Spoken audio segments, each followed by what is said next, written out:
Yo, what's up guys? For today's video nga pala, tingnan nyo tong crayfish na to guys. Female crayfish to guys, ng Australian red claw crayfish guys. Ayan o, nakatupi yung buntot.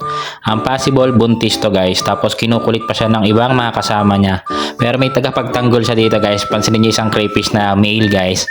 Pinoprotektahan siya dyan. Tapos ito mga marites, itong color blue na to, di ba? Ganda niyan, male din yan eh.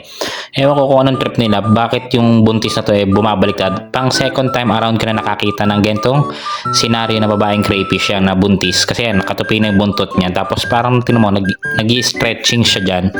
Tapos nilalapitan siya ng mga kasama niya. Parang, uy, ano ba trip mo? Ba't nakabaliktad ka dyan? Diba? Tingnan mo, pil na pil niya. Nag-uunat siya, buhay pa yan guys. So ayan, pero pinoprotektahan siya nung boyfriend niya guys. Ito, boyfriend niya yung nasa kanan guys. Ayan. O, diba? Ayaw niya palapitan sa iba yan. Tapos yan, pinoprotektahan niya. Tapos yun, may marites din dun sa likod. O, yun o. Lahat gustong lapitan. Parang gustong gustong sipitin ng claw. Parang, ano bang ginagawa mo dyan? Ba't tingnan mo yung kamay niya, yung dalawang claw niya, diba? Nakabuka.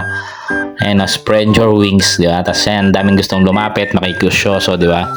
Nakikichismis ng buhay ng may buhay. Tapos ayan. Tapos yung boyfriend niya, ayan, yung male crayfish niya, ayan, protektahan niya yan. Tapos ito, pansinin niyo ito, maganda to, itong color blue na to, maganda yung pagkaklo niya.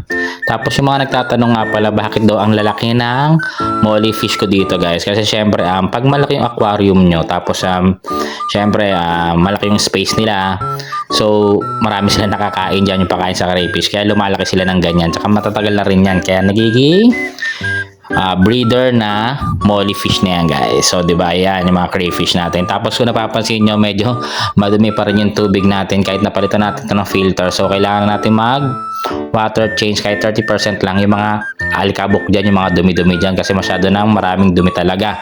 Hindi na yata kinaya ng filter, diba? So linisan natin yan, tapos check ulit natin yan bukas guys. So diba, yan o, wala, nakaganyan pa rin siya, nakabuka pa rin siya dyan. Lakas ng tama niya, diba? Ayan, tapos babantayan siya nung boyfriend niya guys. Ito, may mga kukulit pa dito, o diba? Nalulusubin niya, ang galing o. O, diba? So, ayan. So, hanggang dito na lang guys. Pa-like and share ng video na to. Salamat, bye-bye. Pa-follow ng page ito para malaman yung mga updates natin dito sa crayfish natin. Thank you!